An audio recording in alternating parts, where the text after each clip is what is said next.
Day, the two-day weekend, and the power to fight back as a class of itself and for itself. Donald Trump, Elon Musk, and Jeff Bezos would love to see postal privatization occur. Goddamn right. And the USPS as a company, not doing anything to stop this.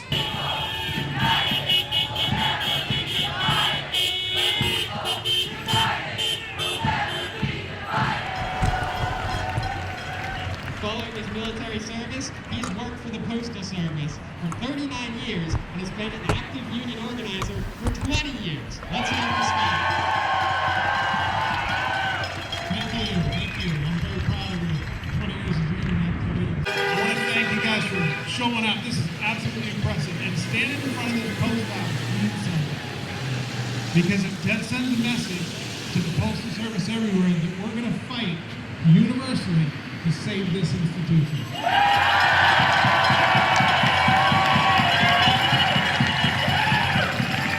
And when we fight,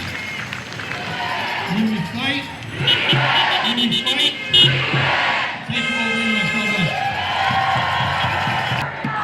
Save our Postal Service. Save our Postal Service. Save our Postal Service. Save our Postal Service. Save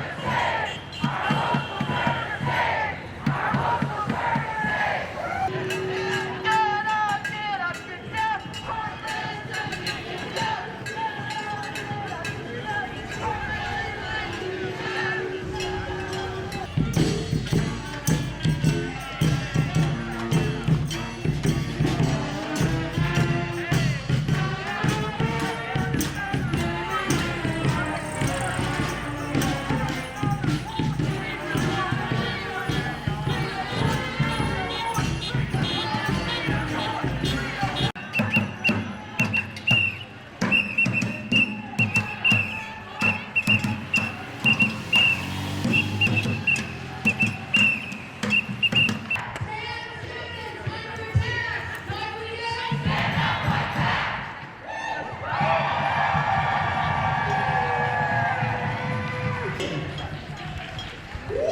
But there is nothing like the potential of public schools. They are the great machine of equity for our democracy. Every day, teachers work tirelessly to ensure that all students acquire the skills and knowledge necessary to be literate and critical participants in our society, regardless of culture, language, race, religion, gender, or even class. We are here today not just to rally or to march, but to remind ourselves that we matter. Our voices, our truths, and our stories, they matter. Because the people who control the narrative control the future. And I am here to say, the pen belongs to us.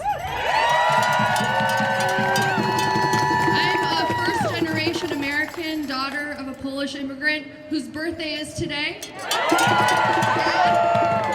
I'm an author, I'm a mother, I'm a journalist, and last year as a journalist I spent many months investigating a neo-Nazi encampment right here in our state. Have you heard about this? Yeah. In the town of Springfield, a tiny town, what I saw was that a neo-Nazi set up shop and the people stood together. They stood shoulder to shoulder and they did not run. They did not look away. The community drove him out. We know that the narrative is power. We know that storytelling is resistance.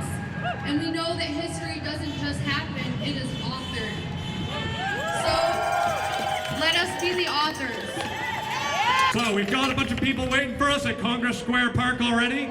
We're going to move our last speaker here to be our first speaker there, and in that effect, we're going to try and march down the road that way now. I'd like to ask, we're going to bring the sound system and try and position it at the front of the crowd. Once we lift it down here, if folks could just try to keep a little path clear for us to wheel it through, that would be awesome.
Hey everybody, thanks for being here today. It's International Workers' Day.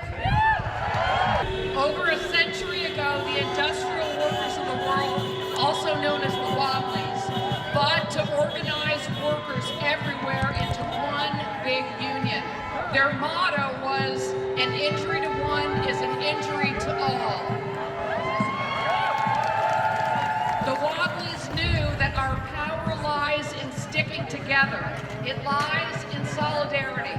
Against all the forms of oppression, we have one weapon, solidarity. Where our elected leaders are war criminals, aiding and abetting genocide in Gaza. Out of every paycheck we earn with our labor, they take a chunk of our money to send billions of dollars to Israel, to send F-35 stealth bombers, to send bunker buster bombs to flatten hospitals in Gaza, to set tents on fire, and to burn babies alive. Really? Are we supposed to be okay with that? We are facing a housing crisis that has never been seen before in this country. For the first time in U.S. history, in 2021, the median home appreciation outpaced the median salary. Just owning a home made more money than work. We've totally lost sight of the purpose of housing. Rather than serving as a place for you and your family to live, housing now serves to extract wealth. That I struggle with the concept of home. I've moved every year for the past 10 years. I've been kicked out of 2 homes by landlords, by no fault of my own.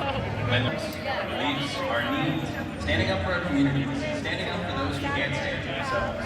And that strength, that bond, that compassion, that anger, that love, all share here. This is the home that they can never take.